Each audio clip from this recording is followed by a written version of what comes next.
Hello, and thanks for being here.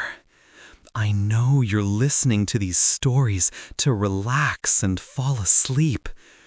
Before you drift off, it would be a fun idea if you share in the comments where you're from and what time it is there. And don't forget to like and subscribe to the channel. Now, let me tell you about what happened to me. I'm Elias, been a rustabout with the circus for longer than I care to admit. More than 30 years, probably. You know, the kind of guy who pitches the tents, hauls the cages, ties down the ropes, the silent backbone of the show. And I've always found a strange kind of peace in the skeletal remains of the big top after the last clown car has rumbled off and the final audience member has stumbled out, blinking into the night. It's a different world then. The smell of popcorn and animal musk still hangs heavy, mingled with canvas and wood smoke, but it's an empty smell, if that makes sense. A memory. But lately, that peace, it's been wearing thin. It's been replaced by something else.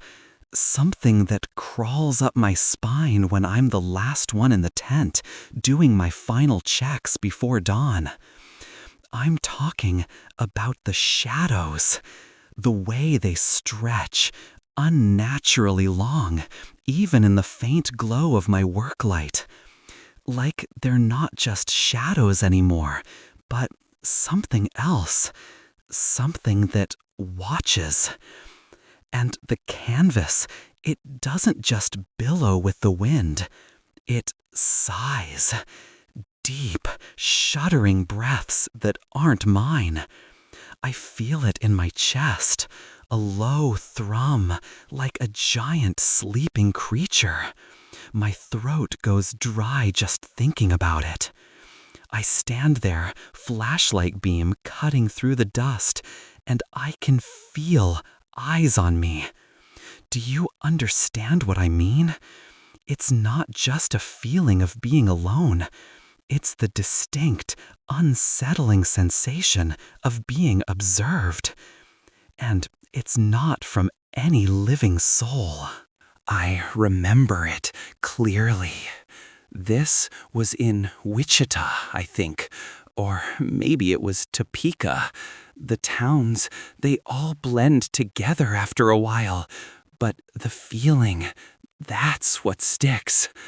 I was checking the perimeter of the main ring, just making sure the ropes were taut, nothing was snagged. My fingers, thick with calluses from years of pulling and tying, traced the worn fabric edge. It felt cold, colder than it should have been. And then I heard it, a soft thump. Muffled, yeah, but clear as day. It came from the far side of the tent, near where the elephant stalls would usually be. I froze, just like that. My breath caught somewhere in my throat, a tight knot. I stood there, listening so hard my ears started to ache. Nothing, just the wind, I told myself. The canvas rustling, the ropes creaking. But then there was that other sound, faint, like a music box. Tink, tinkle, tink. So light, so delicate, it barely registered above the rush of blood in my own ears. I tried to rationalize it, of course. It had to be something. A loose piece of metal, maybe? The wind catching a forgotten trinket?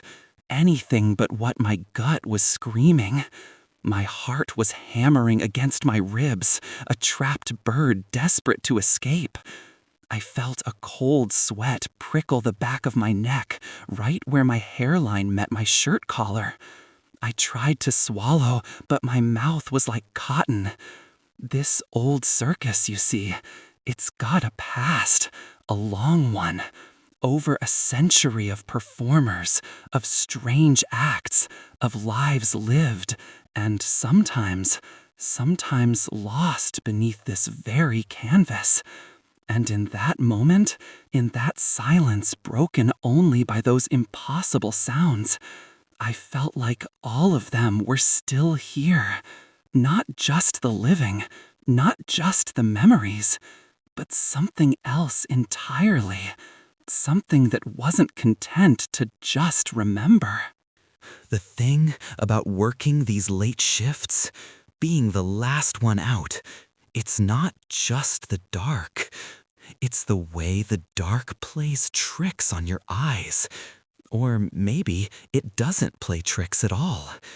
After that night in Wichita, or Topeka, whatever it was, the feeling just grew. It wasn't just sounds anymore. It was something physical. Every night when I made my rounds backstage, navigating the labyrinth of folded canvas, stacked chairs, and shrouded props, I'd get that prickling sensation on my skin, like static electricity, but colder.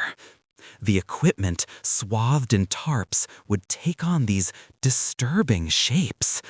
A stack of empty animal cages would look like grinning faces. A coiled rope like a snake ready to strike. And sometimes, the shadows, they'd just coalesce into something that looked exactly like a person. Just standing there, watching. My flashlight beam, usually so steady, would tremble in my grip. I'd tell myself it was just tiredness, my eyes playing tricks in the low light. But then, I'd hear it. Footsteps. Behind me. So light, they barely stirred the sawdust, but undeniable. A soft shuffle, shuffle, echoing my own weary pace. I'd stop, immediately. My whole body would tense, every muscle screaming at me. And then, the footsteps behind me would stop too. Complete silence. Nothing but my own ragged breathing, suddenly too loud in the oppressive stillness. My chest would tighten, a suffocating weight settling over me. And I'd feel a draft, a sudden, localized cold spot that raised goosebumps on my arms, despite the stale, warm air of the tent. It felt like someone, or something, was breathing right next to my ear. A soft, cold sigh. I knew, deep down, I knew it was this ghostly procession the old-timers whispered about. Forgotten performers, stuck in some endless loop. But I didn't want to look. I never looked back. I just pressed my lips together, a thin white line, and forced myself to keep walking. One foot in front of the other, through that gauntlet of unseen eyes and unheard breaths.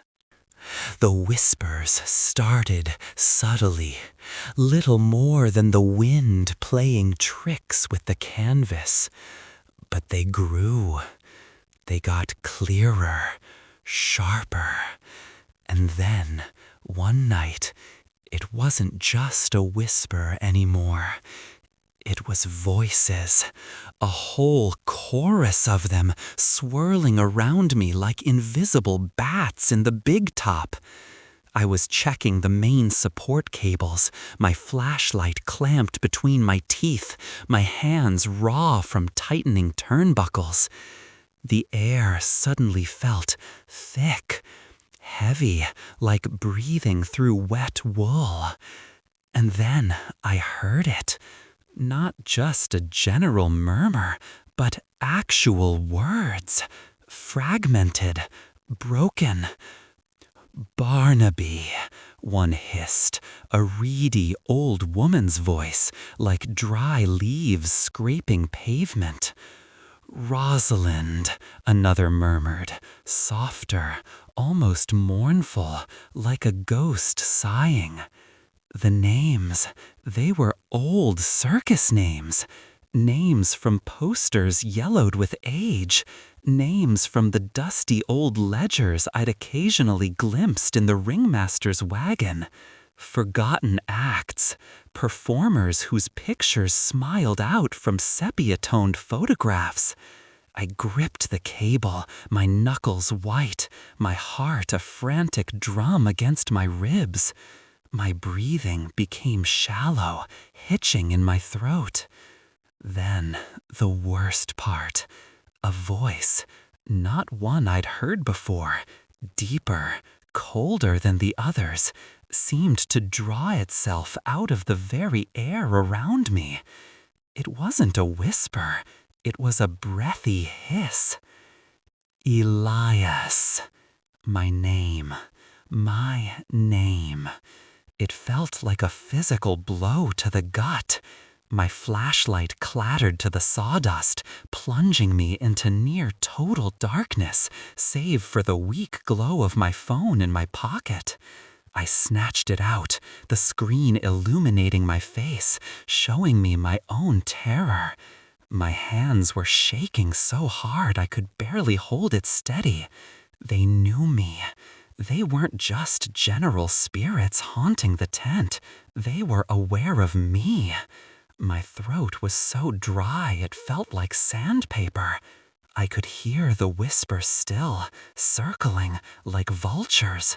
But now they seemed to be talking about me, discussing me, and I didn't understand why. I didn't want to understand why. But I knew with a horrifying certainty that I wasn't just an observer anymore. I was part of their show. The whispers of my name, they shattered something inside me. That last shred of rational doubt I'd clung to, the belief that it was just exhaustion or my mind playing tricks, it was gone, replaced by a cold, undeniable certainty. It wasn't just a few lingering spirits. It was everyone. I slowly, agonizingly turned my head, my eyes straining to pierce the profound darkness that swallowed the audience bleachers. And that's when I saw them, or rather felt them. In the vast, gaping maw of the empty seats, where thousands of faces should have been, there was nothing but shadow. But in that shadow, there were tiny glints. Hundreds, thousands of them, like countless pinprick reflections in the absolute blackness. Like eyes, watching. A collective, hushed murmur vibrated through the air, a sound so subtle it was almost imperceptible, yet it filled every corner of the tent.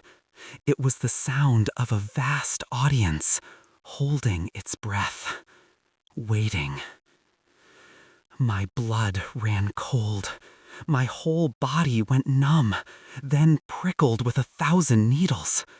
I was rooted to the spot, unable to move, unable to even blink. This wasn't just a haunting. This was a performance. And I was standing in the center ring. The air grew heavy, thick with a palpable sense of expectation, a profound, unholy hunger. And then, from the very heart of that unseen mass, a single sound cut through the silence. Sharp, resonant. Clap, clap, clap.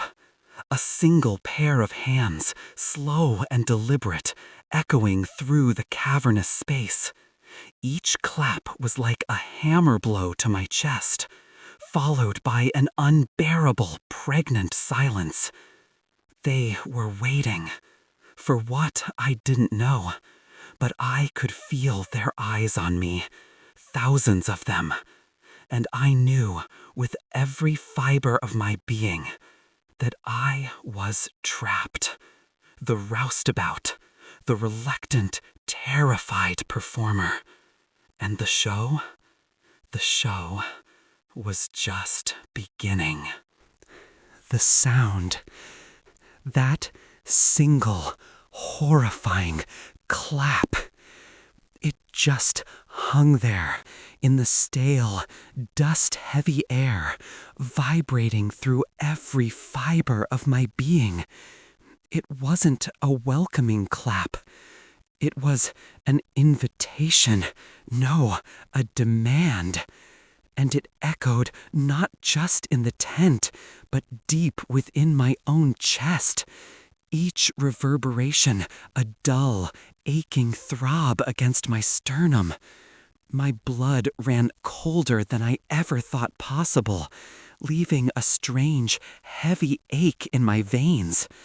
I could feel the microscopic hairs on my arms and neck prickle, standing on end like a field of frozen wheat.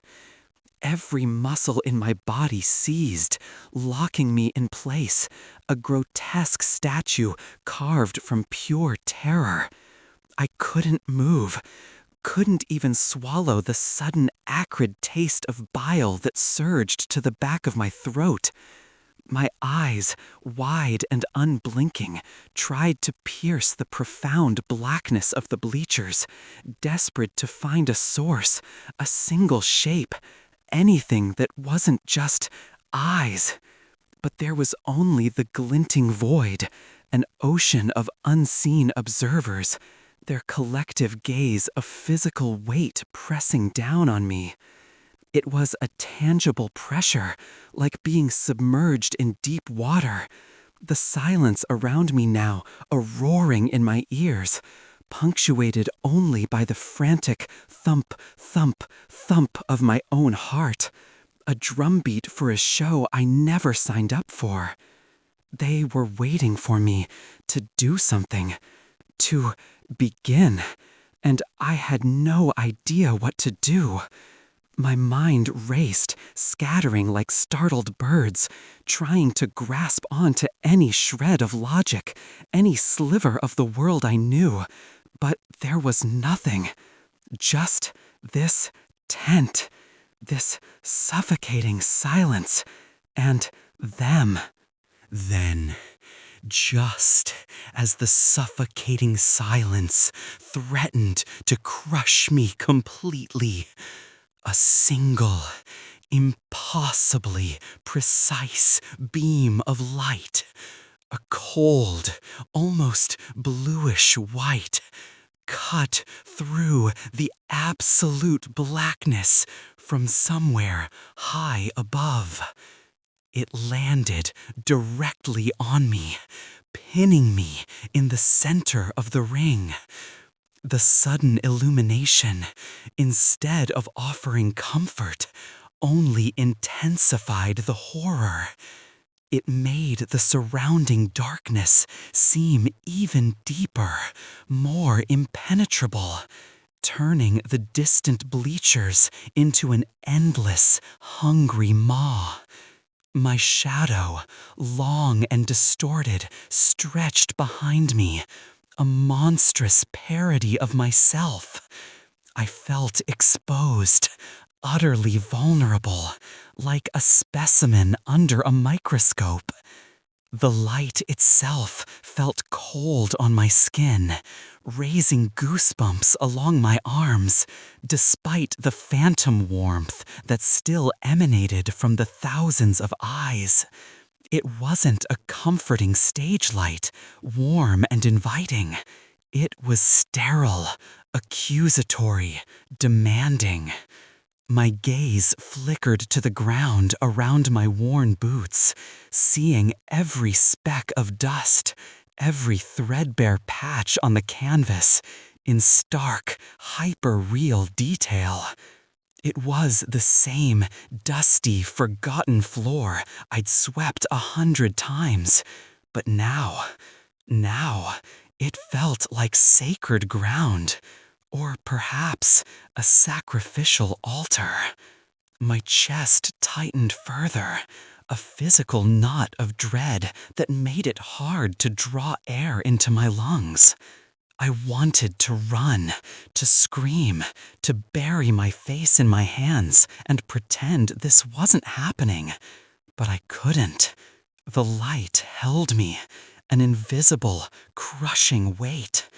I was part of the set now, a prop, and they were still waiting. The hum in the air, a low thrum that I hadn't noticed before the light, grew subtly louder, almost vibrational, entering my bones.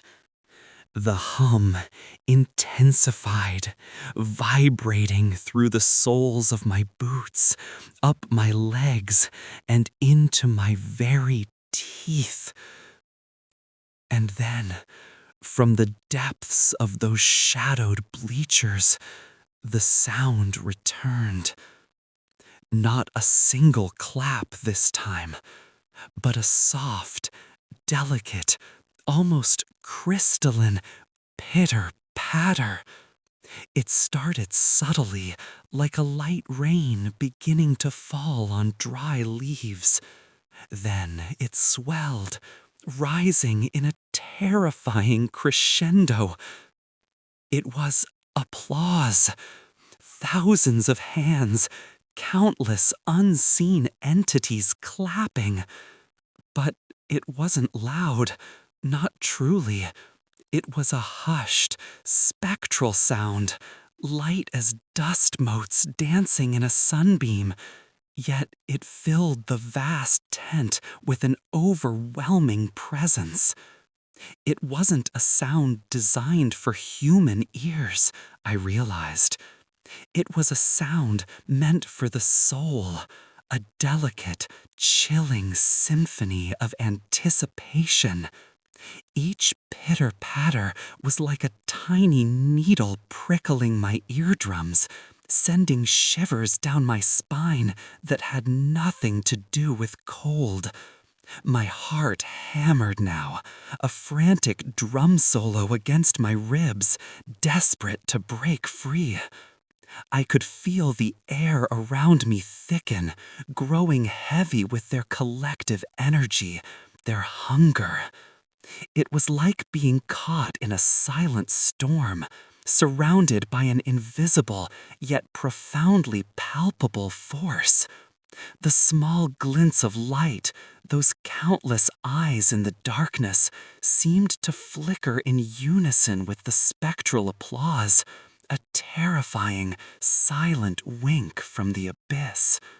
They were not just spectators, they were participants.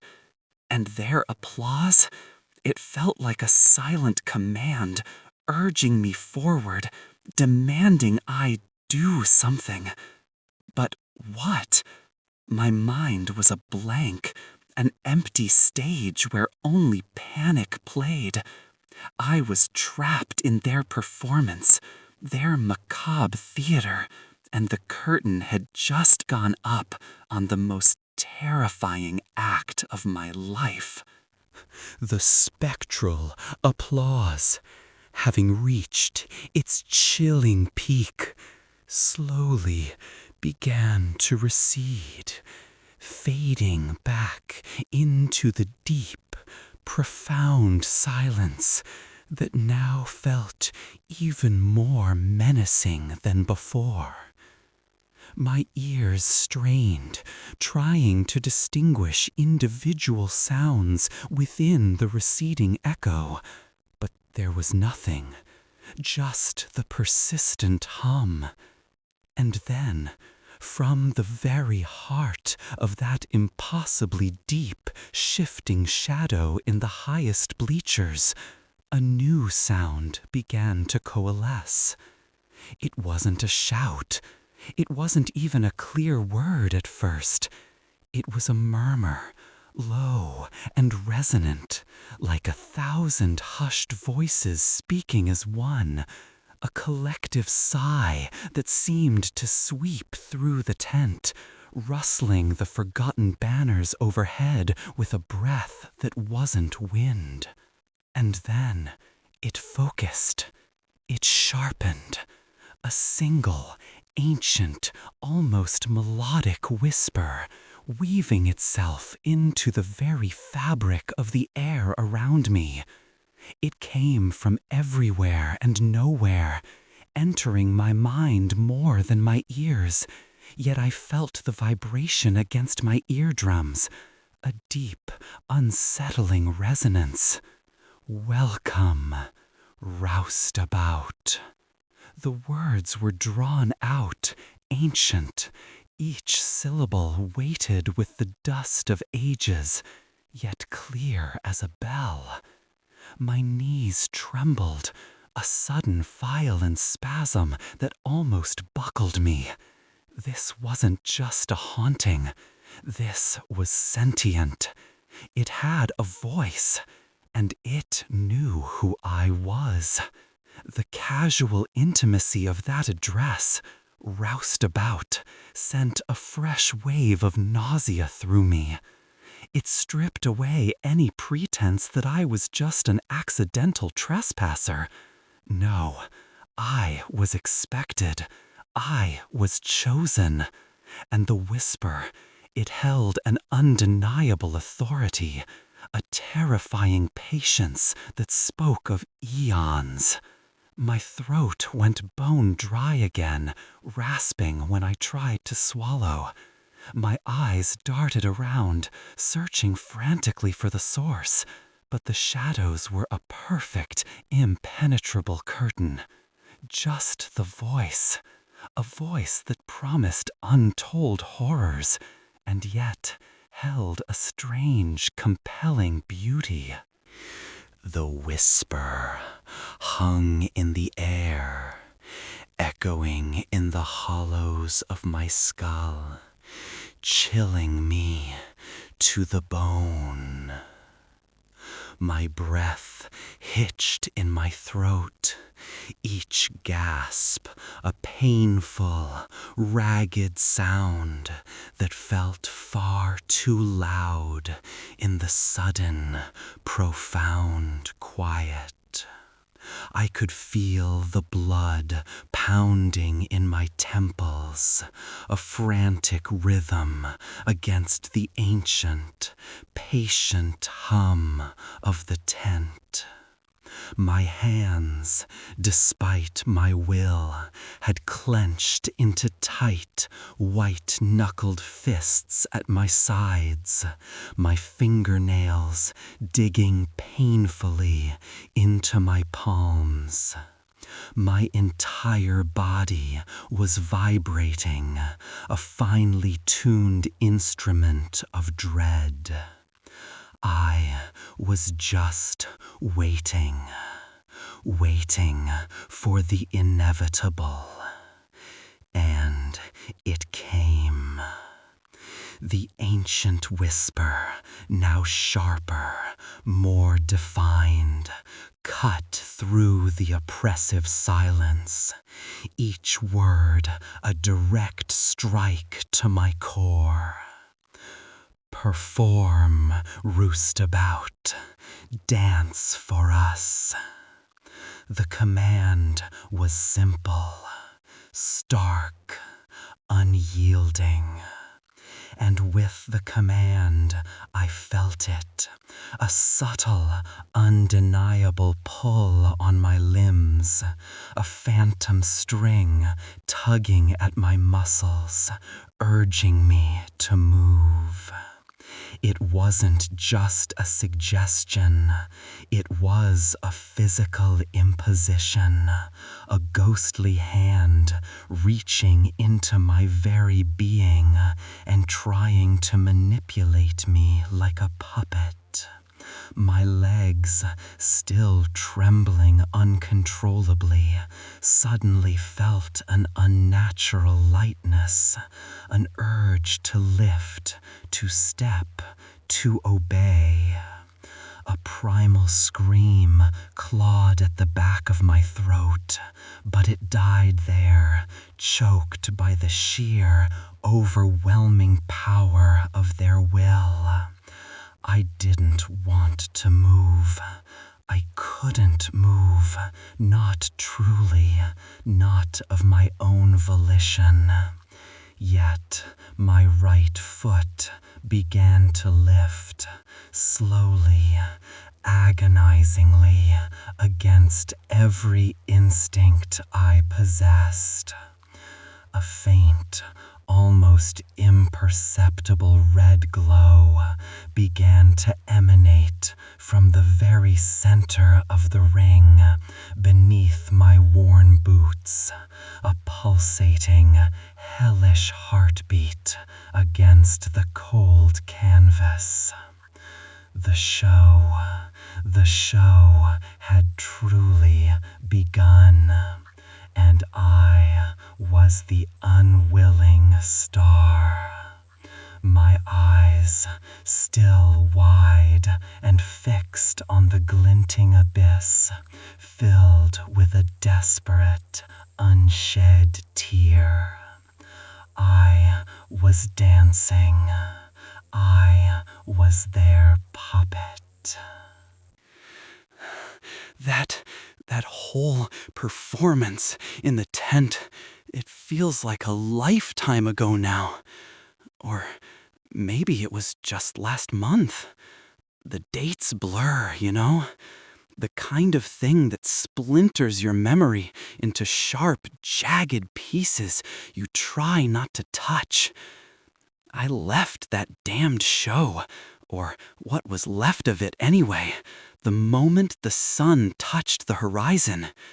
Just packed my gear and drove until the exhaust fumes stung my eyes less than the ghost of that red light. I swore I was done with the sawdust and the shadows, done with the whispers. I found work a few towns over with a new outfit, smaller operation, supposed to be safer. Just rigging lights, hoisting canvas, the mundane grunt work of a carnival roostabout. Real work, I told myself. The kind that leaves your muscles aching, not your soul. This field, out here on the edge of nothing, was supposed to be a fresh start. The air was supposed to be clean. The silence, empty. But some silences, they just carry an echo, don't they?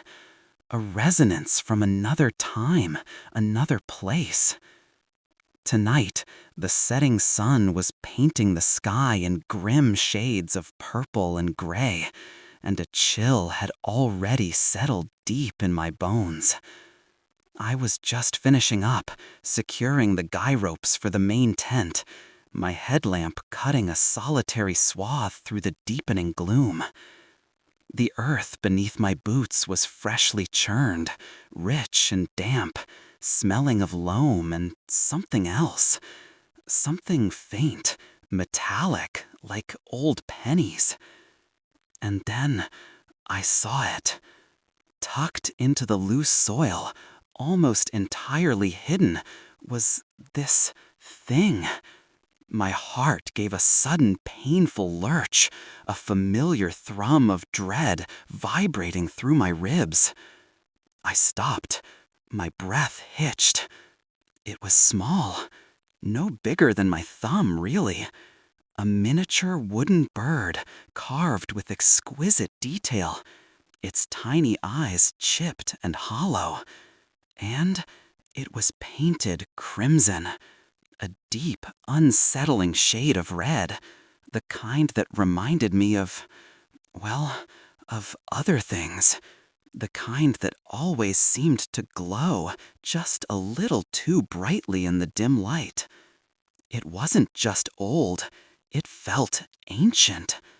And it was smiling. A fixed, unsettling smirk carved into its beak. This wasn't just some forgotten toy. Not out here. Not half buried like that. My hand, despite my best intentions, reached out, hovering just above it. My fingers trembled. A cold sweat prickled the back of my neck, the kind that tells you the air isn't just cold, it's wrong. It was a message. I knew it, deep in that hollow place where fear still resided. A clear, silent, horrifying message. They hadn't forgotten me. Not yet. They were still watching. And the show, it seems, wasn't over. My mouth was dry, my tongue thick. I swallowed hard, the rough rasp of my throat far too loud in the sudden, profound quiet of the field. My fingers, they felt like they were moving through thick water, heavy and sluggish as I reached for it. A part of me, the rational part, screamed to just walk away, to leave it there, to pretend I hadn't seen it, to just finish my work and get the hell out of the field. But the other part, the old, cold, terrified part that remembers everything, it pulled me in. It compelled me.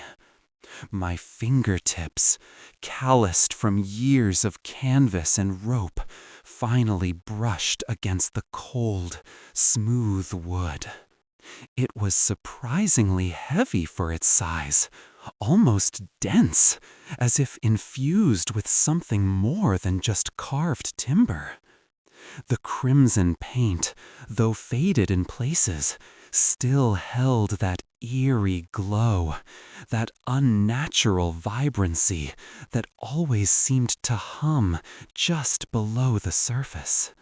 I closed my fingers around it, feeling the tiny, sharp points of its carved wings, the smooth, unsettling curve of its perpetually smiling beak.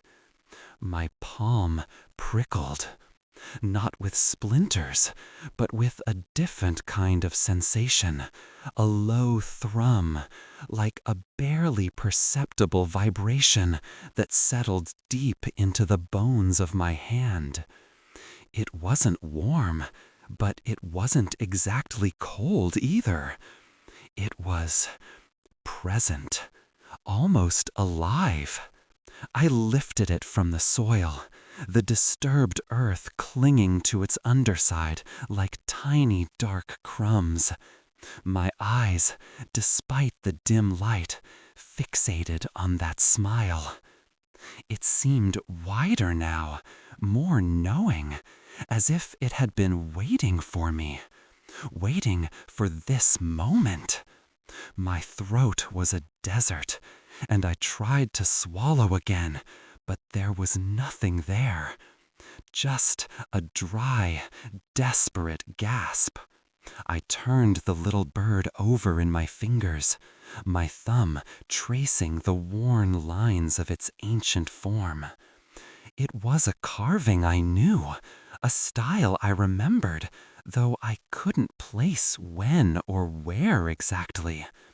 Just a deep, unsettling familiarity that made the hair on my arms stand on end. This wasn't just a bird. This was a calling card, a declaration. And I, fool that I was, had just accepted the invitation. My chest felt tight, constricted, like a heavy band of iron had just snapped around my ribs. I stood there in the growing darkness, the small wooden bird clutched in my hand, and a wave of something close to nausea washed over me. It wasn't just the cold or the fear, though both were certainly present. No, this was different. This was a memory, sharp and unwelcome, uncoiling itself from the depths of my mind like a snake. A faint, high-pitched melody, discordant and slightly tinny, began to play in my ears. The sound of an old calliope, The kind they used to have in the really old, run-down traveling shows. The kind they used. My knuckles were white where I gripped the bird. I could almost smell the stale popcorn, the dust, the cloying sweetness of spun sugar mixed with something metallic and grim. I remember a man, tall, impossibly thin, with eyes that seemed to drink in the light rather than reflect it. He always had a similar carving, though his was larger, a raven, perched on his shoulder like a grotesque pet. His smile, it was just like the bird's, fixed, unchanging, unsettling. He was the one who taught me to tie the knots, the special ones, the ones that never came undone, no matter how hard you pulled, or how hard you struggled. My breath caught in my chest. It felt like cold fingers were tracing patterns on my spine. I shook my head, trying to dislodge the intrusive thoughts, the phantom music. "No," I whispered, the sound a dry, raspy scrape in the sudden quiet. "No, that's just my mind playing tricks on me." But even as I said it, I knew it was a lie. This little bird in my hand wasn't just like their symbols. It was one of them. A tiny, mocking echo from a past I had desperately tried to bury beneath years of highway miles and forgettable towns. The weight of it in my palm seemed to grow, an unbearable pressure that pulsed in rhythm with that phantom calliope. I didn't want it, didn't want any of it, but my fingers remained clamped around it, a perverse, terrifying magnetism holding me fast. I don't know why I didn't just leave it, or smash it, or bury it again, deeper this time. But I didn't. My feet, heavy and reluctant, carried me back to my trailer, the little crimson bird still a burning ember in my grip. The cold outside was less severe than the chill that had settled deep within my bones. I fumbled with the lock, my hands shaking slightly, and pushed open the rickety door to my cramped, familiar space. It was a mess, as always. Tools scattered, a half-eaten can of beans on the counter, my sleeping bag rumpled on the cot. My sanctuary. My prison. As I stepped inside, the air, usually stale and comforting, felt different, tense, expectant, like someone had just left, or was just about to arrive. I closed the door behind me, the small thud reverberating far too loudly in the confined space. The faint sounds of the fairground, usually a comforting backdrop of distant laughter and generator hum, seemed eerily muted tonight, as if a thick blanket had been thrown over the world outside. All I could hear was the frantic thump-thump of my own heart echoing in my ears. I walked over to my small, rickety table, usually reserved for my maps and ledger books. With a slow, deliberate movement, I set the crimson bird down in the center. It seemed to instantly dominate the space, its smallness belying an enormous presence. The chipped eyes, now catching the faint glow from my single bare bulb, seemed to follow my every move. That smile, it was still there, unchanging, mocking. I took a step back, my gaze fixed on it. Was I just imagining things? The way the shadows played across its surface, making it seem almost alive? Or was it actually Shifting? Just barely? A trick of the light, I told myself, trying to calm the rising panic in my chest. But a cold dread still coiled in my gut. This wasn't just a piece of wood anymore. It felt like an uninvited guest, a silent harbinger, sitting right there in the heart of my supposed safety. And I had let it in. My own damn fault. I couldn't just leave it on the table. It felt too exposed there, too confrontational. So, with a kind of morbid compulsion, I picked it up again. Its weight felt even more pronounced now, a solid, undeniable presence in my palm. My gaze drifted to the small, makeshift shelf above my cot, a collection of small, meaningless trinkets I'd picked up over the years. A faded photo of my sister, a smooth river stone, a chipped ceramic good luck charm. My meager totems of normalcy. And then, just as if it belonged, I placed the crimson bird amongst them. It settled perfectly between the river stone and the photo, its shocking red color a stark, violent contrast to the muted tones of my other belongings.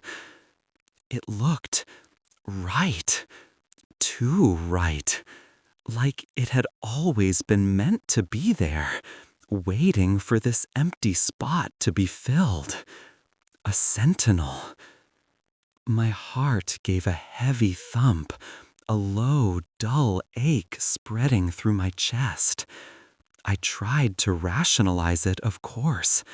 It's just a carving, a curiosity, a reminder of where I came from, nothing more. But the logic felt thin, fragile, easily shattered by the sheer wrongness of its presence. I lay down on my cot, pulling the thin blanket up to my chin, though it did little to ward off the internal cold. My eyes, despite my exhaustion, kept drifting to the shelf, to the bird. Even in the dim light, that crimson hue seemed to burn, a focal point in the encroaching darkness of my trailer. And that smile, it seemed to broaden, to deepen. Was it the play of shadows? Or was the wood itself shifting, subtly, imperceptibly? I stared at it until my eyes watered, trying to catch it in the act, trying to prove to myself that my mind was inventing things. But every time I blinked, every time my gaze softened for just a moment, I could almost swear I saw it. A flicker, a subtle shift, a knowing glint in its hollow eyes. It wasn't just watching me from the shelf. It was waiting. And the air around it felt thick, heavy, with unspoken things, with secrets that were about to unravel. My stomach was a knot of dread. Sleep didn't come, couldn't come. My body ached with exhaustion, but my mind was a frantic carousel of images and fears. Every creak of the trailer, every rustle of the canvas outside, every distant murmur from the silent fairground felt magnified, distorted into something sinister. I kept my back to the shelf, my eyes squeezed shut, trying to force myself into unconsciousness, trying to escape the unwavering gaze of that small wooden bird. But even with my eyes closed, I could feel its presence. a hot, prickling sensation on the back of my neck, as if I were being scrutinized, judged. And then the sounds started. Or maybe they had been there all along, just too faint for my fear-addled mind to pick up until now. A low, almost imperceptible hum, like the distant vibration of a string being plucked. Then, a faint scraping against the metal of the trailer's exterior just beside my head. A soft, rhythmic sound, like something thin and sharp being drawn across the paint. It wasn't a branch. There were no trees close enough. It wasn't just the wind. My entire body stiffened, every muscle locked, my breath held tight in my chest until my lungs burned. I wanted to scream, to pound on the wall and demand silence, but the sound was too fragile, too fleeting, too unreal. Then came the whispers. Not actual words, nothing I could distinguish, but a soft, murmuring current flowing just beneath the surface of the silence. It sounded like distant laughter, like the hushed murmurs of an unseen audience. An audience for me. My hands instinctively clamped over my ears, pressing hard enough to make them ache, but the sounds persisted, seeming to vibrate from inside my skull. A phantom Calypso tune, even more distorted now, seemed to weave through the whispers, pulling me back to that tall man, that fixed smile, that buried past. They were here. They were watching. The show, it seems, wasn't just not over. It was just beginning. And I, trapped here in my trailer with that crimson sentinel on the shelf, was the unwitting star. My stomach dropped, a cold, heavy stone in my gut. This was it. They had come for me. That whole episode with the bird, the whispers, it was nearly a week ago now. A long, agonizing week where I tried to convince myself it was just exhaustion, stress, maybe a bad batch of coffee mixed with too many late nights on patrol. I'd cleaned the trailer top to bottom, even bought a new, decidedly normal-looking ceramic owl to replace that damnable wooden thing. I thought the worst was behind me, that I'd somehow disconnected myself from whatever show I'd been drafted into. But the unease, it clung to me like a damp uniform. A chill in my bones that had nothing to do with the winter air. Then the radio crackled. Not the urgent, panicked squawk of an emergency, just the steady, calm voice of dispatch. "Sheriff, we've got a 1031 over at the old Miller place. Report of a peculiar disturbance." Peculiar disturbance. That phrase, it's always a red flag out here. Means someone saw something they can't explain. Something that doesn't fit into our neat little categories of domestic squabbles or petty theft. Means something's wrong.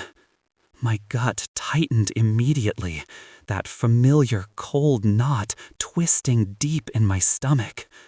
I was tired, bone-weary in a way sleep couldn't fix anymore. My eyelids felt like sandpaper against my eyeballs. But duty calls. And honestly, a part of me, a small, terrified part, almost welcomed the distraction. Anything to stop me from staring at the new ceramic owl, wondering if it, too, was watching me. The Miller place isn't really a place anymore. It's a derelict farmstead, long abandoned. Just a few rotting timbers and a crumbling stone chimney standing sentinel over acres of open, empty fields. The kind of place you only go to if you're looking for trouble, or if trouble finds you. I parked my cruiser a good 100 yards from the ruins, cutting the engine, leaving just the soft, rhythmic pulse of the amber light bar to cut through the oppressive darkness. The cold seeped into the cab instantly, crawling up my legs, turning my fingers numb even through my gloves. I gripped the steering wheel, my knuckles white, trying to slow the rapid thump, thump, thump of my heart. Just an old place. Just a report. But the silence out here, it wasn't natural. It was too deep, too absolute, like the land itself was holding its breath. And then I heard it. Not a scream, not a cry for help. Something far more unsettling. A faint, echoing sound, almost like a child's toy. A little off-key musical note hanging in the frigid air for just a moment before dissolving back into the silence. A single, tiny, perfectly clear chime. That sound, it wasn't just a chime. It was the chime. You know the kind I mean, right? The one that comes from one of those old, dusty music boxes. The kind you wind up with a tiny metal key. But it was off-key, like something had warped its internal mechanism, pulling at the notes until they felt stretched, almost pained. It hung in the air, a delicate, fragile thing, a single thread of sound in an otherwise absolute, suffocating silence. My hand, still gripping the steering wheel, felt like stone. My fingers, even through the worn leather of my gloves, were cold, almost painfully so. I felt that familiar, icy knot in my stomach tighten a notch further, pulling at my diaphragm until it felt hard to draw a full breath. Just a music box, I told myself. Probably some kids messing around left it behind. Or maybe the wind playing tricks on a loose piece of metal. Anything but what my primal brain was screaming at me. I waited, just waited for it to happen again. My ears strained, trying to pierce the cold, dark silence that had swallowed the sound whole. Nothing. Just the faint, rhythmic whir of the cruiser's engine and the dry rustle of dead leaves against the abandoned fence line outside. My eyes scanned the dilapidated structures of the Miller place, the slumped barn, the skeletal outline of the main house, the proud, crumbling stone chimney. No movement, no lights, nothing but the absolute crushing darkness and the pulse of my amber light bar painting fleeting, distorted shadows on the warped wood. But I heard it. I knew I did. That unsettling little chime. It felt like a deliberate call, an invitation. And despite the dread curling in my gut, I knew I had to answer. My duty called. My flashlight, heavy and cold in my numb hand, felt like the only anchor I had. You know that feeling when you step out of a warm car into biting cold. It hits you like a physical blow, sucking the air right out of your lungs. That's how it felt when I finally pushed open the cruiser door, the groan of the hinge impossibly loud in the stillness. The cold rushed in, wrapping around me, instantly finding every gap in my uniform, every exposed patch of skin. It was a different kind of cold out here, though, not just the temperature.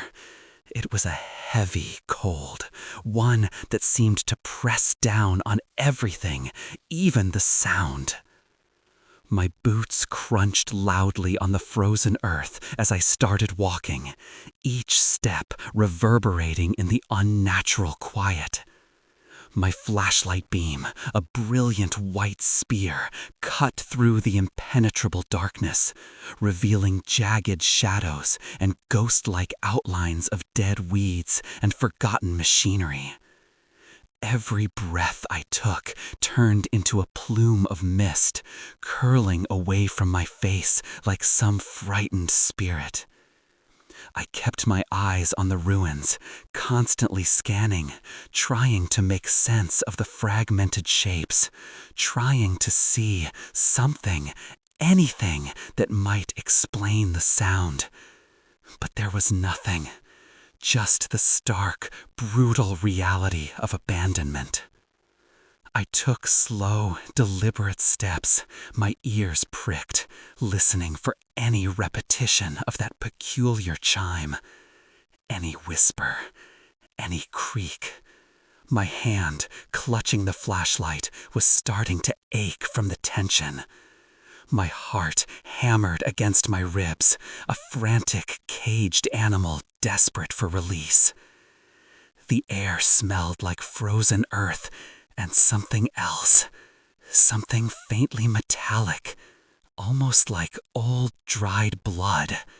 Or maybe that was just my imagination, spurred by the creeping dread. I told myself it was just the rust of old tools. It had to be.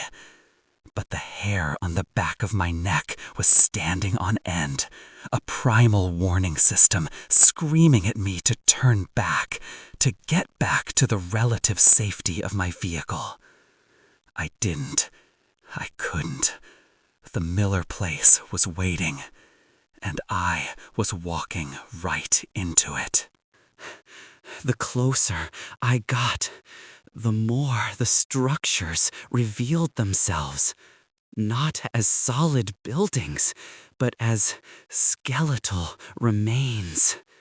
Wind whistled through the gaps where windows used to be, creating a mournful, drawn-out cry that sounded eerily human. The barn, in particular, was a ruin. A collapsed roof, splintered timbers jutting out like broken bones against the sky. My flashlight beam danced, picking out details. A broken wagon wheel, a rusted plow, the faint impression of a long-gone life. Dust motes, disturbed by my passage, danced in the light, like tiny, ghostly particles of the past. And then I saw it, tucked away on what remained of a wooden shelf inside the shell of the main house, barely visible through a gaping, windowless opening. It was small, dark wood, ornate, and the lid was slightly ajar. My breath caught in my throat, a dry, rasping sound. It was an antique music box, exactly what I had pictured. I felt a strange mix of relief and a much deeper, colder terror. Relief because I had found the source. Terror because how? How could something so delicate survive years of abandonment, exposure, and decay? And more importantly, who put it there? Or what? My mind, despite my efforts to remain purely analytical, was already spinning, conjuring images I didn't want to entertain. My training kicked in, though, pushing down the rising panic. I needed to examine it, to see if there were any tracks, any signs of recent human activity, any explanation. I stepped through the shattered doorway, careful to avoid the jagged splinters and treacherous holes in the floor. The air inside was even colder, stagnant, heavy with the smell of dust, damp rot, and something else. Something subtle, almost like ozone, or the faint, sweet scent of something very old. My flashlight beam settled on the music box, illuminating its dark, polished surface, revealing intricate carvings that almost seemed to writhe in the dancing light. It sat there, silently, innocently, but I could feel it, feel the weight of its presence in that desolate place. It felt like a trap, and I was standing right in it. My heart hammered against my ribs like a fist, a frantic drumbeat echoing in the cavernous silence of the ruined house. I felt a cold sweat prickle my scalp, even in the freezing air. My breath hitched, caught somewhere between a gasp and a groan. Logic screamed at me, "Don't touch it, don't engage." But another part, that primal, terrifying curiosity, was pulling me forward, drawing my hand out, slow and deliberate, towards the music box. My gloved fingertips hovered inches above its dark, polished surface. The wood felt not just cold, but ancient somehow. It felt like it hummed with a forgotten energy, a quiet malevolence. I could almost hear the faint, off-key chime again, not with my ears, but inside my head, a ghostly echo of what I'd heard outside. My eyes, darting around the shadows, tried to catch a glimpse of anything else, any movement, any sign that I wasn't alone. Nothing, just the oppressive stillness. Then it happened, just as my fingers were about to brush the edge of the open lid. Not a sound, not a visual movement, not even a gust of wind. It was a feeling, a sudden, overwhelming sense of being intensely, malevolently watched. The air around me felt thick, heavy, as if something had just manifested, breathing down my neck. My skin crawled. Every single hair on my body stood on end, a jolt of pure, unadulterated terror shooting through me, from the tips of my toes to the roots of my hair. My hand recoiled as if burned, pulling back sharply, almost slamming against my chest. My flashlight beam, which had been steady, now wavered, trembling violently in my suddenly shaking grip. I whipped around, spinning on my heel, scanning the shadowy recesses of the room, my breath ragged and shallow. My mouth was dry, tasted like dust and fear. There was nothing there, nothing I could see, but I knew, I felt it.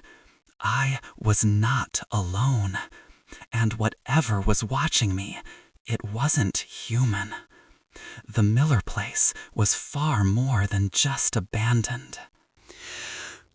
My heart was a frantic drum, a deafening cacophony in my ears.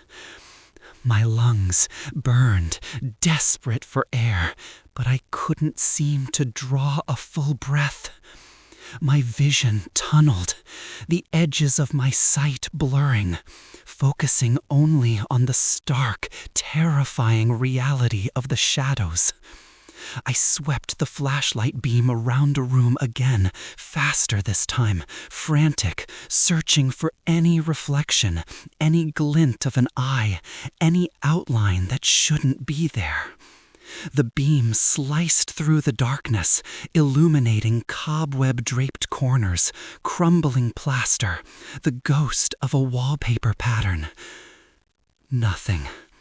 Absolutely nothing. But the feeling, it didn't dissipate. It intensified. It was a weight, an invisible pressure that settled over me, chilling me to the bone, making my teeth chatter involuntarily. I felt pinned, as if an unseen gaze was boring into me, holding me captive. My legs felt like lead, refusing to obey the desperate commands of my brain to run, to get out, to scream for help, even though I knew no one would hear me out here. My voice, when I tried to force it out, was nothing but a pathetic, choked gasp caught somewhere in my throat. The music box, abandoned now in the beam of my unsteady light, seemed to pulse with a silent energy. Its open lid, a dark maw, seemed to draw in all the light, all the warmth, all the hope from the desolate room. I couldn't tear my eyes away from the shadows, knowing, primal knowing, that something was lurking there, just beyond the edge of my perception. It wasn't just a peculiar disturbance anymore. It wasn't just a strange sound. It was a presence. A malevolent, ancient presence that had been waiting for someone to stumble into its lair, waiting for me. And the cold, it wasn't just the temperature now, it was fear, pure, absolute, soul-freezing fear. I was trapped, utterly, irrevocably trapped.